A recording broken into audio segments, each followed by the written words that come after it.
him with us. So welcome to today's issues. Thank you, Ed. It's great to be back. What do you think about what I just said, Clay?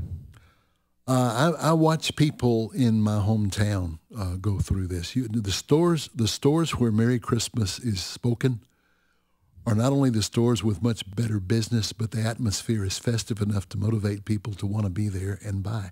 Stores that ignore it or try to be politically correct don't do real well in my neck of the woods. Well, because you're drawing the crowd, only the crowd that are buying winter solstice presents. Which is pretty boring. And you know, there's not a whole lot of people that are buying presents for hey, happy winter solstice. Yeah, really. So, you know, I've reminded people. I mention this often about this debate, but it does bear repeating that nobody does holiday shopping. Right.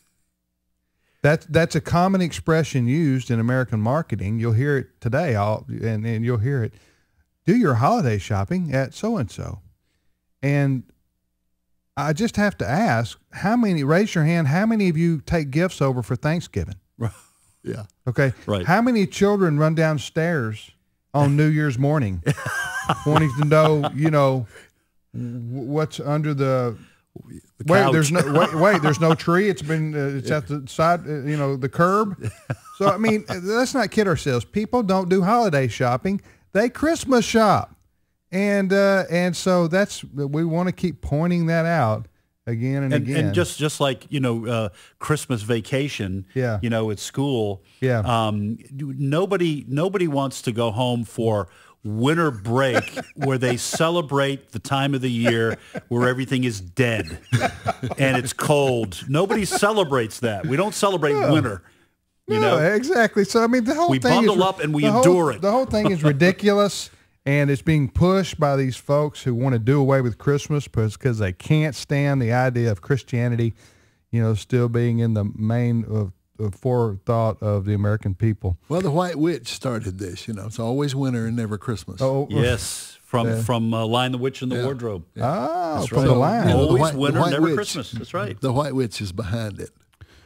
Well, Clay, you tell us. I mean, I know what you do professionally, but tell our listeners what your day job is there in North Carolina. Actually, I only go to North Carolina to rest from what we do the rest of the time. But we do have a conference in North Carolina that deals with the hardest and most difficult issues of family relationships, including sexual abuse and all the ramifications of that. So we're always dealing with that, and unfortunately, we're never short on work. But we see the grace of God meet families and couples and marriages and children. So you're from a Christian abuse. family counselor? Well, we don't label ourselves counselors because I don't do long-term counseling like a therapist would do, but we actually do something most therapists would be terrified of. We gather these folks into a conference setting, and for 3 or 4 days at a time, we just barrage them lovingly with truth. And in that spirit of truth, a lot of deep suppressed pain begins to come up. And then we have a team of people who we couldn't do what we do without that team, 20 to 25 people who are highly trained in therapy and principles of ministry. And they will meet with these folks privately once the core pain begins to come up. And we have had psychiatric and psychological people who've worked with us on that team, and they'll say, professionally, we would never do what you guys do. You guys are kind of crazy. But I said, it's a matter of necessity. These folks can't afford to go see somebody every week for $150 a whack. And they're desperate. This is like triage. This is like a MASH unit on the middle of the battlefield. But we see miracles and we see restorations. And we've been doing it long enough now that we've got kids who are coming back to celebrate they met their spouses at that conference. They got married after that conference, and now the next generation is coming. So it's turned now into a family reunion as well as a healing time. Talking to Clay McLean. What is your website, Clay? It's McLean Ministries. That's MCLEAN. That's the correct spelling of McLean. All those others are incorrect. Okay. McLean Ministries.org. And so you do these conferences around the country? Well, we do them mostly on the eastern side of the country, and You primarily. got a problem with the western side of the No, country? they have a problem with us. They chased us. I lived in Texas for 20 years, and they won't answer my phone calls. I don't know. Oh. Well, probably be glad for that, Clay. 'Cause you don't want Texas after you. You know what I'm saying? Oh, listen, Don't make Texas mad. No. I have a real tendency to brag on Texas, especially lately, for lots of reasons. Yeah. Hey, what's the number? Give us a number one, number two, number three issues that you find in your ministry that people need help with. Number one, above everything else, is utter selfishness. People are absolutely baptized in an atmosphere of entitlement. That's the American way today. It's the American way. Number two, which is directly related to number one, is an inability to understand how to sustain relationships. Okay. They don't know how. I'm not talking about just marriage. They don't know how to stay together. According to the last census, 1.5 persons in America lives alone. I guess that means they have body parts in the closet somewhere. 1.5 lives alone. Seriously? Yeah. The way they arrive at that is when you start adding up I can't imagine anybody having the brains or the willingness to do this, but they start adding together how many times people move and change partners or change living arrangements, and it comes out to 1 and a fraction. And the reason that people can't sustain relationships, not only can they not sustain marriage, for heaven's sakes, they can't even stay friends for a couple of years because of this lack of maturity. Once you destroy the family, you destroy the mechanism that brings us into adulthood. And so people are not growing up. And so the demand on people emotionally is unbearable. And so they actually find it's just easier to live with myself, although it's not really that easy to live with yourself because you don't get along with him either. Yeah. Well, Go ahead. I was going to ask. It's always been sort of the American way of individuality. You strike across the plain, you set up a cabin. That's the American way was the individual can rise. Rugged individualism. And so, so I wonder if, because we didn't seem to be a selfish nation for much of our history, but now that we're kind of decoupling our history from its Christian roots, that's what it is. Now I wonder if that individualism doesn't turn to selfishness without God. That's exactly what's happening, Ed. See, once you disintegrate the nation and its history, then the individual begins to disintegrate. And so people are falling apart literally because, number one, Psalm 68 says, God sets the lonely into families, and there he breaks their chains. God is a father of the fatherless, a protector of the widow and the orphan. He sets the lonely into families, and there he breaks their chains. No, we want people's chains broken off, and then we might put them in a church or a family so they don't cause any trouble. But if they really got too much baggage, we don't know what to do with them. That's the opposite of how the Scripture does it, how the heart of God does it. But if you don't have people who can cohesively stay together and love each other, if you're going to split every 2 or 3 years over the color of the carpet or all that silly stuff churches split over, then there's nothing left to bring people into. And so it's like everybody coming to an all-day singing and dinner on the ground, and nobody brought the food. Everybody brought thought somebody else would bring it. And so people are emotionally falling apart. But this especially, of course, deals with marriage. Marriage is for the purpose of teaching us how to love. If there's difficulty, then the marriage is working.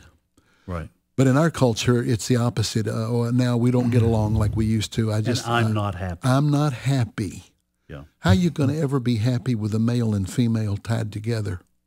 Right. Completely happy, yeah. Yeah. Well, let me ask you about that. So, I guess the devil's advocate position would be we've had selfishness since time began. Yeah, certainly. Since the Bible talks about selfishness So how is that different than what we're experiencing here today? What I'm talking about is a kind of selfishness that doesn't even have a concept of it being selfish.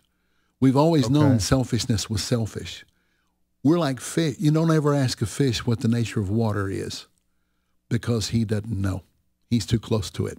I got you. People don't know what selfishness is anymore because they literally float around in that atmosphere. You know, Paul says in 2 Timothy 3, he says to Timothy, in the last days, dangerous times will come. And that seems like a silly thing to say because Christians are being killed when he writes that. Right. But Paul's definition of danger here is not Nero, not persecution. He considered the danger. He says, here's why it's going to be dangerous. And that word dangerous, by the way, is the word ferocious. It's where we get our English word ferocious times. Because men and women will become lovers of their own selves. Covetous, boasters, proud, blasphemers, disobedient to parents. Where is that? Where can you read that? That's 2 Timothy chapter 3. It's the biographical sketch of our current culture. Wow. Then he says in verse 3, they will be lovers of their own selves. Then in verse 3 he says, without natural affection. They will actually begin to lose the ability to have normal, natural affection. This is not talking about agape. This is not talking about Christ's love in us after our new birth. This is talking about just what it means to be human.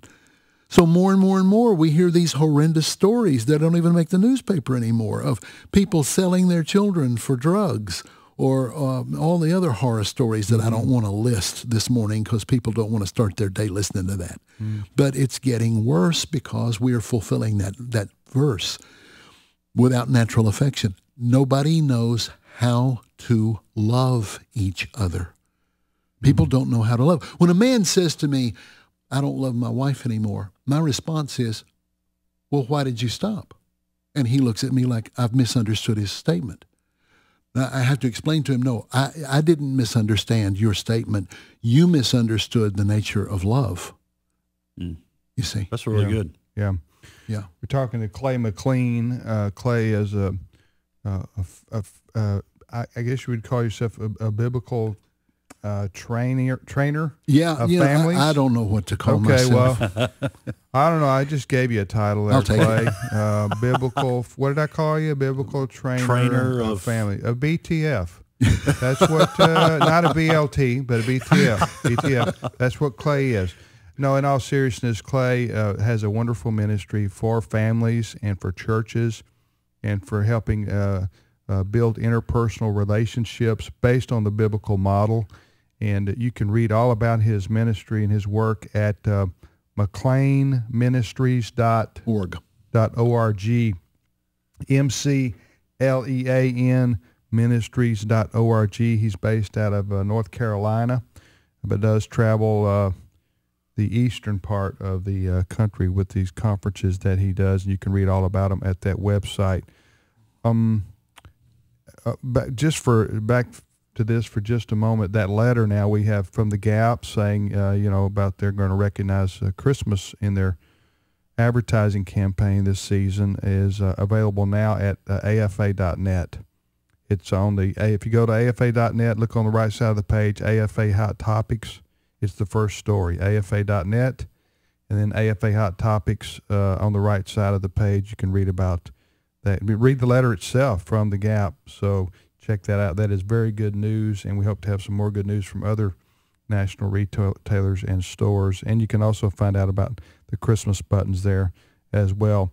Talking to Clay McLean, you mentioned we got time for one more. You mentioned selfishness and you mentioned staying together. Is the third one? What's the third one? The third one is a complete. This sounds ridiculous, but a complete loss of the understanding of masculine and feminine. A loss of understanding of Isn't that on purpose? Oh, it's by design. It's androgyny. That's what we're talking about, and the merging of the sexes. Yeah, the annihilation of the sexes by the illicit merging of the sexes. That's an assault on God. Yes, it is. Right, isn't it? Fundamentally, a lot of people don't recognize that, but that's what's going on here. Yeah, the image of God is man and woman in covenant relationship to each other.